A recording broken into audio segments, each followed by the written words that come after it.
Welcome to the Times of Israel's What Matters Now. I'm your host, Deputy Editor Amanda Borschel-Dan, here with our senior analyst, Haviv Rettig Gur, to talk about one issue facing Israel and the Jewish world right now. Haviv, thanks for joining me today.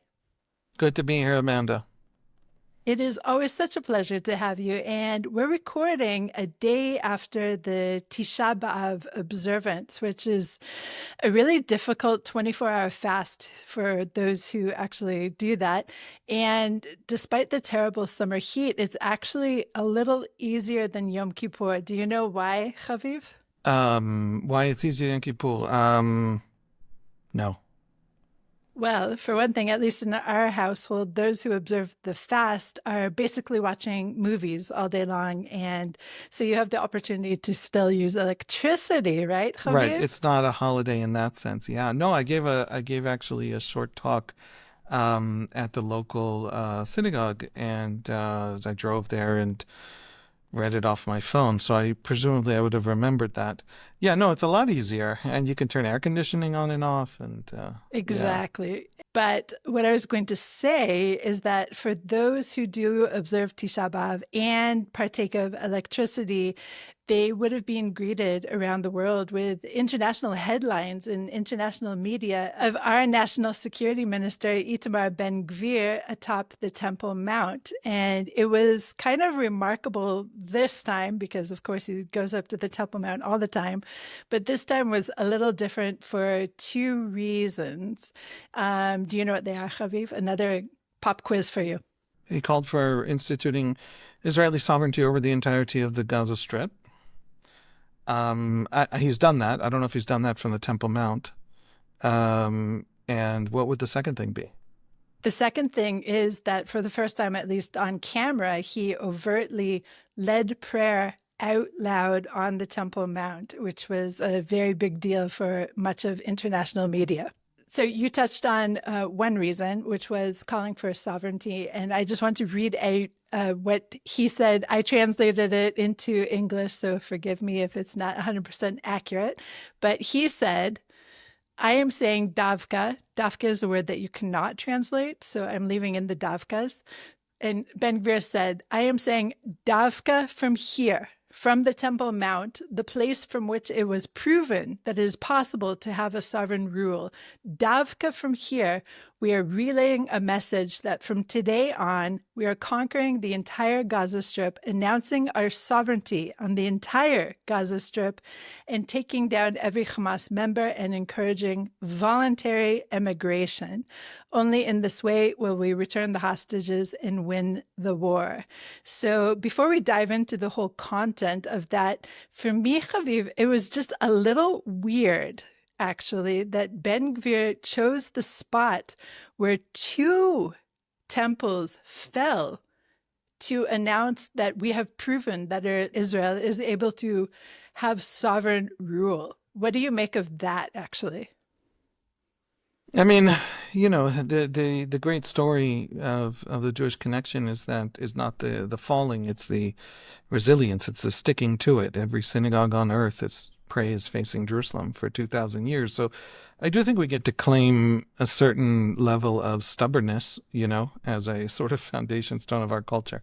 But also, okay,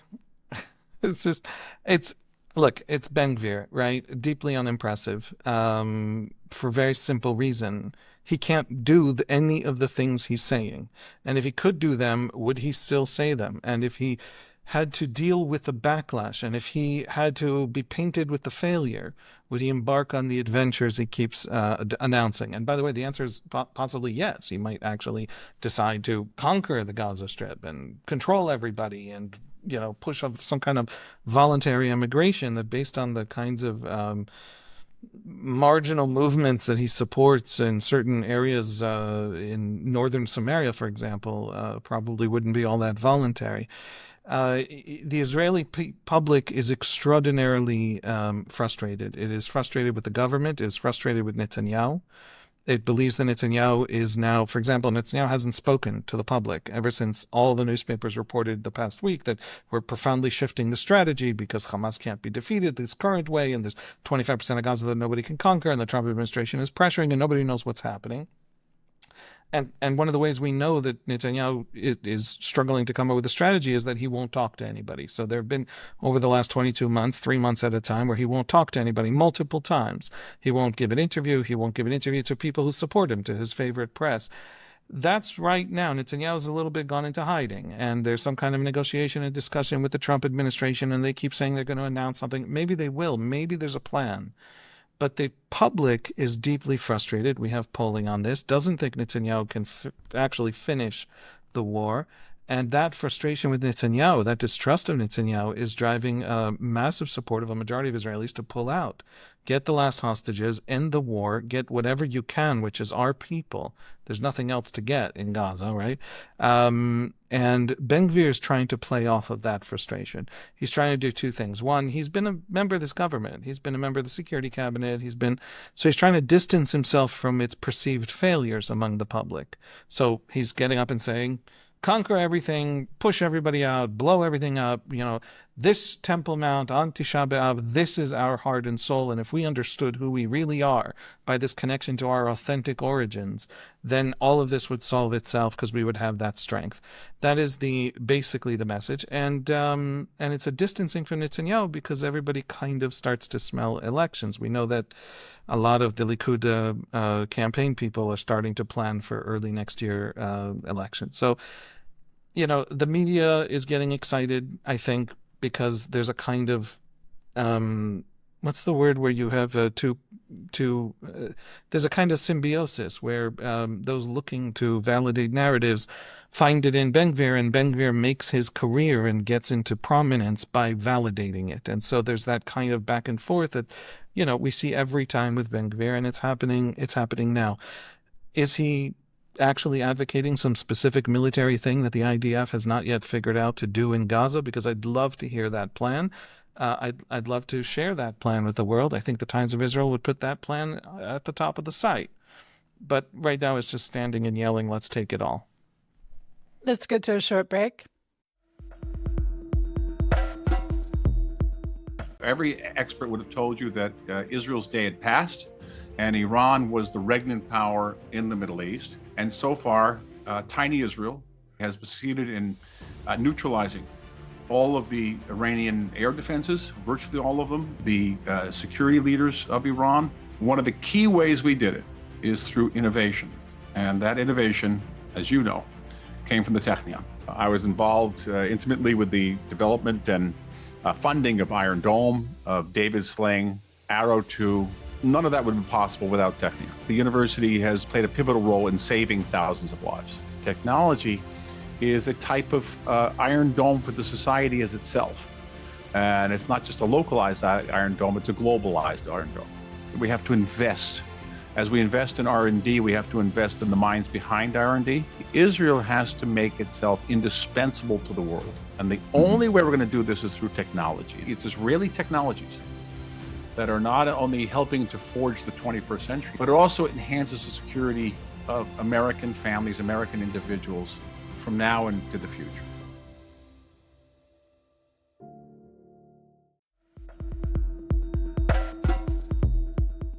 And we're back. I'm Amanda Borschel-Dan here with Haviv Rettig Gur. So as we went to break, you asked, is there some kind of plan that's being put to the top of the site? There is no plan as when we're recording right now, but of course, Ben Gvir's actions have gone to the top of the Times of Israel site and the top of much of international media's site, because you said his words don't mean anything, but actually his actions and his moving of the envelope slowly over the past several years actually do mean something, in my opinion. And you asked whether the IDF has some kind of plan to retake the Gaza Strip. I am not even 100% sure that that is what Ben Gvir is actually proposing. It sounds more to me that, of course, the IDF needs to be involved, but that he's calling on his supporters to go out there just as the, extremist settlers conquer and settle the hilltops. We call them the hilltop youth. I would propose that that is actually what he's trying to do with this particular publicity stunt. I don't know. I mean, how would that work? How could Israeli citizens, even if they, happen to have a gun license and some handgun, go off and take pieces of Gaza just willy nilly. It's a war zone. The government of Israel, when it pulled out in 2005, actually wrote a letter. It clarified its position explicitly that Gaza is not Israeli territory, that it has no claims on it. It never officially annexed it in the past, but it had this letter. I think the Interior Minister, Ophir Pazpinis, wrote it at the time, where he said, we don't have any, if we ever had, we now say we don't have any designs or desires or claims to Gaza. And so it's just random people going off into a place that's a declared war zone where they don't have any legal standing of any kind. If they start doing that, also, there's still Hamas guerrilla forces operating in many parts of Gaza. I don't think that's what's happening. I don't think Gaza's going to open up that way. Put it this way, if Netanyahu doesn't crack down on something like that, if that's something we start to see, everything has really gone to smithereens, then we know there is no strategy. The strategy is essentially some kind of wildcat West Bank situation, and the government doesn't actually control on the ground and has no clear plan. If Ben Gvir wants to convince the Israeli public that 2 million Palestinians should be under our rule, good luck with that. We have, by the way, polling. Be very careful of polling on this. There was just a poll in Israel Hayom that claimed that a majority of Israelis want to build Israeli towns and villages in Gaza. It's a very strange poll, because we have other polls that say that 90% of Israelis don't want to build any kind of settlement in Gaza. And so what it looks like is that it's not a very good poll. These are polls that just find whatever, whether it's left or right, find whatever they want to find and push it out there as part of a campaign to convince the government that this is a good thing. The Smotrich Ben Gvir wing of the right, the religious Zionist wing of the right, or the right of the religious Zionist wing of the right, is pushing this kind of agenda. They're going to have to drag Israel kicking and screaming into something like that, and the costs internationally are going to be enormous. So I don't take it seriously. If Israel goes down that path, Israel deserves the backlash that will follow, because it won't have anything it won't have any explanation for what happens to Palestinians living there. For those who say about Israel that this is all just one subtle, secret ethnic cleansing plot to make sure that all the Gazans eventually leave. Well, if you're settling the place, that's hard to argue it's not, right? But Netanyahu has repeatedly argued that it's not, and I think all of Israel's defenders everywhere argue that it's not. And Ben Gvir has always been a liability to just about every defender of Israel there is out there, because he'll say these kinds of things. In his past, in his youth, he would talk about replacing the Temple Mount, the Al-Aqsa Mosque on the Temple Mount. And now he talks in slightly more subtle ways, but not much more subtle. So anyway, my point isn't that people shouldn't pay attention. He has a deciding vote in this coalition. Netanyahu appears to very much limit his own political maneuvering room to make sure never to anger him and make him leave the coalition. It's worth talking about that. It's important. The idea that he will set policy and decide that Israel now takes Gaza and Gazans leave Gaza is just completely off the mark and has no connection to reality. Look, Haviv, I agree with you that it is completely absurd that there would be some kind of surge of Gaza settlers, Jews who want to resettle Gaza. However, over the course of the war, of course, there have been dozens that have tried to infiltrate Gaza, Israeli Jews who have tried to infiltrate Gaza to settle it. And you can't discount the true believer. So I want to put that statement to the side, but also add to it the fact that in the Knesset's halls, we are seeing conferences of people coming together, including a conference which included our finance minister, Bezalel Smotrich, who are as well pushing for the very same thing, the resettlement of Gaza. So it's not like it's some kind of fringe idea here. And having, Ben Gvir, who is, of course, the loudest and perhaps the most charismatic of the far-right politicians that we have right now, announce it, trumpet it from the Temple Mount. I don't know, Haviv. It kind of sounds like to me that we have this conception, a word that definitely is, laden with many, many nuances now since October 7th. But we have this conception that we should hear them and we should say, I don't see this happening. If I was the leader of the Palestinian National Movement, I don't recommend that they appoint me to that position. It would not benefit, I think, them all that much. Um, I'm just trying to make my way around that joke. If I was the leader of the Palestinian National Movement, I'd be delighted if that happened, because that would build out my case in a way that there would be very few people who could still understand what the hell Israel was doing other than pushing out the Palestinian population from Gaza.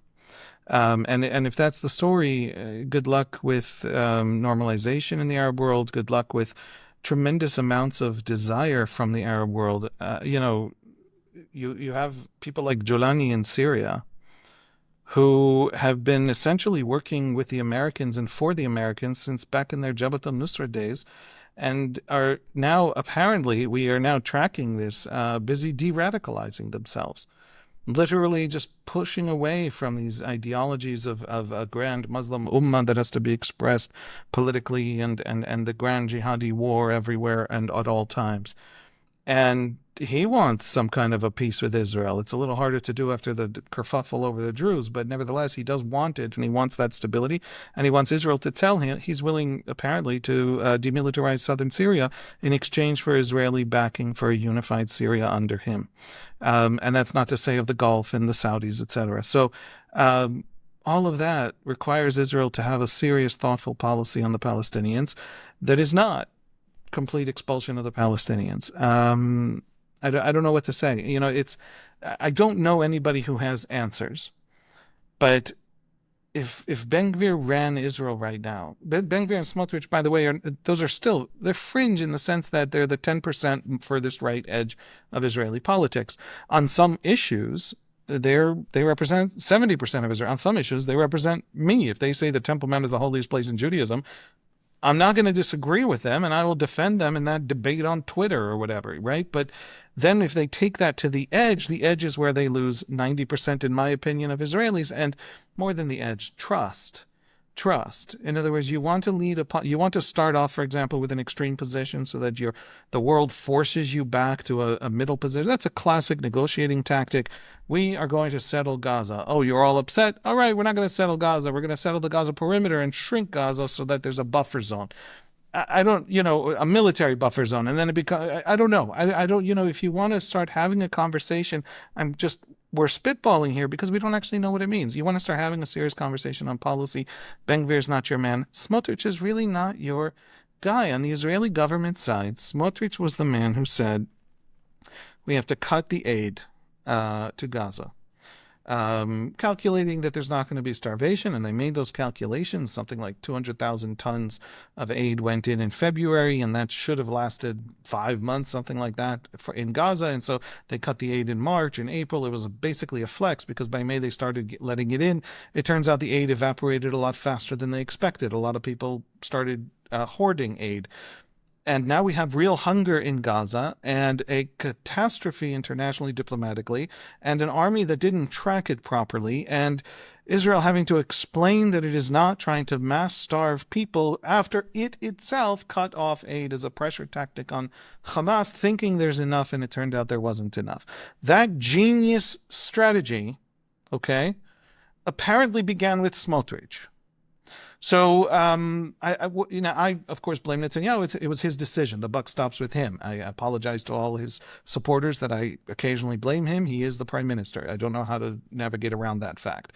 But so the point that I'm just making is, no, I don't think Israelis would go with these people. Even many Israelis who don't mind if all Gazans find a better place to live.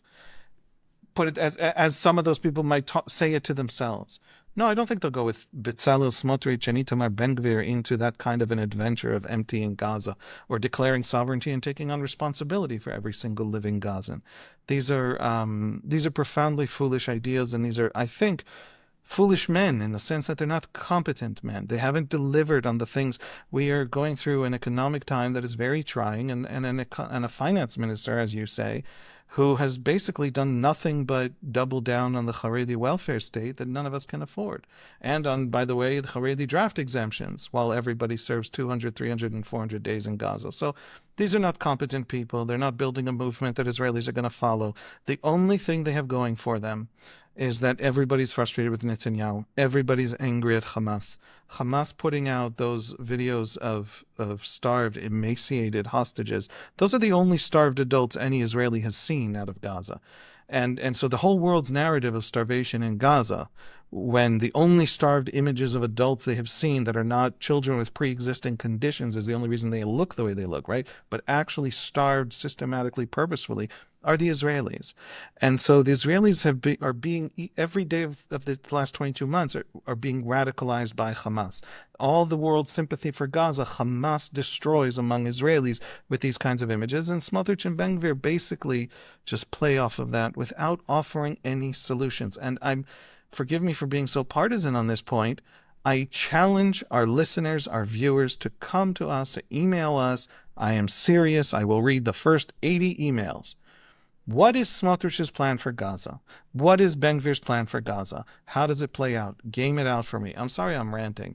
This is deeply annoying, and the only use these people have is to get international attention, and a Netanyahu who doesn't then publicly say that's not his policy. Everyone can then assume that's his policy, and so they drag Israel through the mud, hurt Israel standing everywhere, and all to play petty politics on policies they themselves don't know how to actually implement.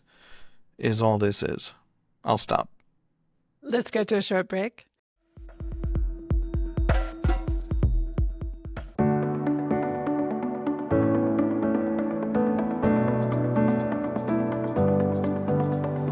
My name is Mel Friedman.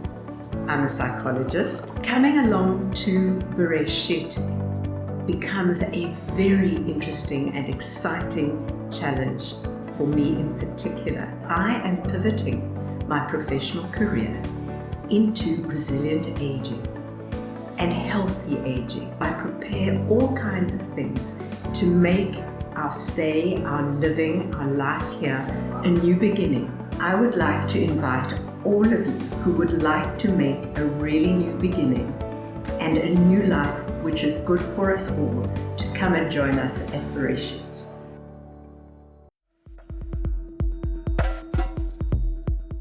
And we're back. I'm Amanda Borschel-Dan here with our senior analyst, Haviv Rettig Gur. So you have explained very clearly your perspective that Bezalel Smotrich and Itamar Ben Gvir have not really accomplished what they've set out to do. But I would like to also suggest that I think Itamar Ben Gvir has been extremely successful in changing, I'm not going to call it the status quo, but I'm going to say changing what is accepted, shall we say, on the Temple Mount. When you look back even 20 years ago, Haviv, when Ariel Sharon went up on the Temple Mount, I guess it was 2000, that essentially, or at least is blamed for sparking the second Intifada. And yesterday, when Itamar Ben Gvir was up on the Temple Mount and praying out loud, bowing, shuckling, doing all the ritualistic movements and saying everything for the Jewish prayer, World War III did not start. So don't you think that he's played some kind of role in moving that forward for his supporters? I don't, no, I do think he wants to lead that movement. I do think he's one of the loudest people leading that movement. But that's a much, much broader and much more moderate and much more reasonable movement than Ben Gvir. In other words, his participation in it, as far as I understand, actually makes it more difficult for that movement to grow. The basic debate is the Temple Mount in its entirety a mosque. Originally, we heard from the Muslim Waqf on the Temple Mount, the authorities under the aegis of the Jordanian monarchy, that there's a mosque, an Al-Aqsa Mosque. That's the silver dome. If anybody knows the compound, Google the compound so you know what I'm talking about. And then there's a shrine, the Gold Dome, which is a shrine that in the Sunni tradition, the Shia believes something else, but in the Sunni tradition sits atop a boulder that is the stone Muhammad stepped on as he ascended to heaven in his great journey to heaven in the Quran. The story of whether or not the Al-Aqsa Mosque, the Silver Dome, is the mosque, or actually the entirety of the Temple Mount itself, the whole plaza, has been consecrated a mosque. It's very easy to make something a mosque in Islam, just like, by the way, in Judaism. There isn't like this kind of concept of, somehow some kind of ancient holy ground that is uniquely holy. And so there are all kinds of squares built out on that compound on the plateau made of stones. And those squares are meant to become mosques for groups of people who just need to gather and pray in those squares. It takes very little in Sharia law to turn a space into a mosque. But it hasn't been seen as a mosque, and now it's entirely a mosque. And why does that matter? Because the question comes, are Jews allowed up there in the Muslim view? Now, religiously, the idea that Jews should not be allowed to pray in any part of that compound. Jews, by the way, under Jewish law, are not allowed to pray in any part of the compound that was the actual temple. But that's not the entirety of the compound, and there's people who argue that they can go up and pray in some parts of it. Ben Gvir's most vociferous opponents in that sense are the Haredi parties, who say it's absolutely forbidden to go up there. You're doing something terribly, terribly wrong under halacha. And there's a debate there between the religious Zionists and the Haredim. But separately, there are pieces of it you can go up to, and nobody questions whether you're allowed to be there. But what right do the Muslims have to say to the Jews, the holiest place in Judaism isn't for you? When the Jordanians ruled the Jewish quarter of the Old City, they destroyed all but one of its synagogues, medieval synagogues, demolished to the ground. When pieces of this Temple Mount complex were turned into garbage dumps by Muslim authorities under the Ottomans. This is an area that the Jews have always thought is the single most sacred place on earth, and that the Muslim perspective on this place comes and goes. I mean, comes and goes for a century. They've thought it was sacred, but and many have before that. Okay, but nevertheless, they have a deep disrespect and a deep demand of the Jews to be secondary in these places that are considered holy to both religions. And so a lot. I'm sorry for going on like this, but a lot of Jews, Rabbi Riskin from Efrat, for example, very much a moderate in the religious Zionist community, not someone who wants to see holy war. Goes up there, took his students to go up there. I don't know if he does it today, but I was there 15 years ago, watched him do it, and even participated in a trip up there, in a tour up there with his students.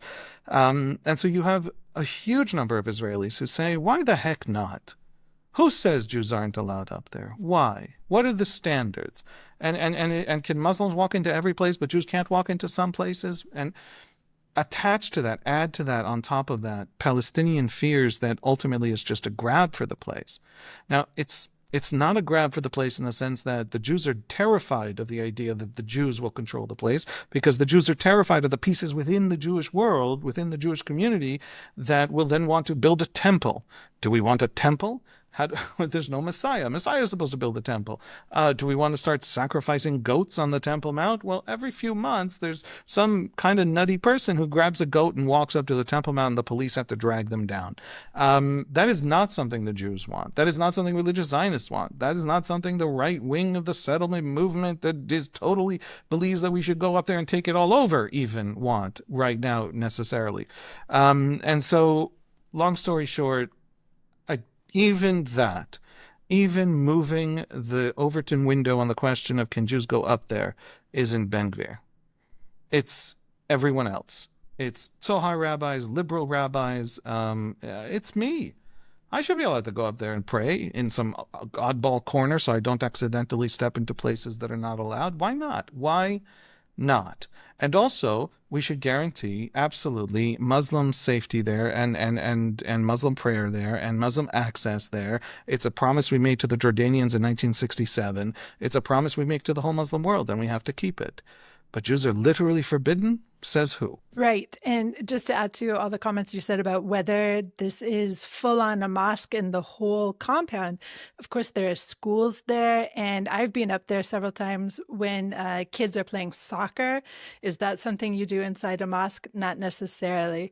But adding to this, I would just like to go back to your and emphasize what you said about having the right to pray up there. And I think this is also a big success of the Temple Mount movement, turning the idea that it is a right, the right of freedom of worship to go up to the Temple Mount. And this is a language that has been infused into this fight over the past, 10, 15 years. It's something that wasn't there, say, in 1967, when it was decided, whoa, we're not actually going to keep the Temple Mount in our hands and let Jews pray up there willy-nilly, despite them, wanting to have the right to pray up on the Temple Mount. So this idea of, it being a right to have the freedom of worship is a huge success, I feel like, for the Temple Mount movement. I agree with you. There's a left-wing religious intellectual activist, Tomil Pelsiko, who has written about this in his I think it's a Substack or it's an online column, written well, and where he really traces how you would have Rabbi Froman, for example, a religious Zionist leader from Tkoa, who wrote to the Muslims. He said, don't ever worry about the Jews thinking the Temple Mount is sacred and therefore they're going to demand it, because it is sacred, they will not demand it. The sacredness of it is that they are not allowed onto it, and that was the true feeling of the vast majority of rabbis 40 years ago, and since then a lot of the feelings have changed bottom up, and part of the change has been the sense that the extremists of the Palestinian national movement, who will respond to the Oslo process with hundreds of suicide bombings, who demand that we stop existing, who have built out a campaign worldwide about us being an artificial people, not really the Jews of yore and undeserving of a place under the sun in this world, have also kind of driven a similar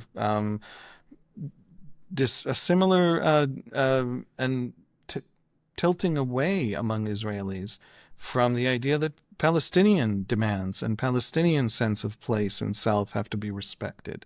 These are tragedies in both directions, because they're driving both peoples into the same brick wall of the discovery that, in fact, both peoples are here and not going anywhere. But so it's part of that as well. It's part of many things. At the same time, it's a fundamentally moderate argument. There isn't an argument seriously undertaken by anybody among the Jews that I know of that we literally need to now destroy anything up there and build a Temple Mount. But the idea that you can't carve out little pieces of it for Jewish prayer in some kind of a coordinated way, why? I mean, what would the explanation be? What would the actual substantive explanation be? If it, for example, is in an agreement between the Israeli government and the Jordanian monarchy, that's a treaty that promises specific ways to ensure that nothing ever is harmed up there, what's the actual harm of Jewish prayer on the Temple Mount? Other than that Islam it should rule everywhere and all times and can never retreat from any inch. Which is, if you feel that and you're Muslim, great. But why do I have to respect? In other words, how do we maybe share the core of the Temple Mount the Jews won't go up to, because it genuinely is a terrible, terrible violation of Jewish law. But on the edges, on the fringes, on specific Jewish holidays that commemorate the destruction, why is that something so terrible? And if that sounds extremist, then I got news for people. It's extremely nice people who would, love to have peace with the Palestinians and are willing to sacrifice quite a bit for it. Ask that question legitimately, and so it probably deserves an answer. So no, I don't think it's a Ben Gvir Smotrich movement. I think it's because it's much more bottom up. It's much broader than the people who say they vote for Ben Gvir. So Haviv, what are we saying here? If Ben Gvir, who is our most, shall we say, extremist, charismatic, far-right politician, is pushing the envelope over and over, and, yesterday he went up there and he prayed out loud, led prayer out loud, and this is not even necessarily raising much of an eyebrow among Israelis. What's he going to have to do next? Hopefully not something stupid. That's not what prayer is. Prayer is not conquest. And if he goes up there and prays as an act of conquest, that's not prayer. It's a spectacle. It's a political speech. And he says it out loud. He says it explicitly. I'll give him that. That's a lot, being honest about it.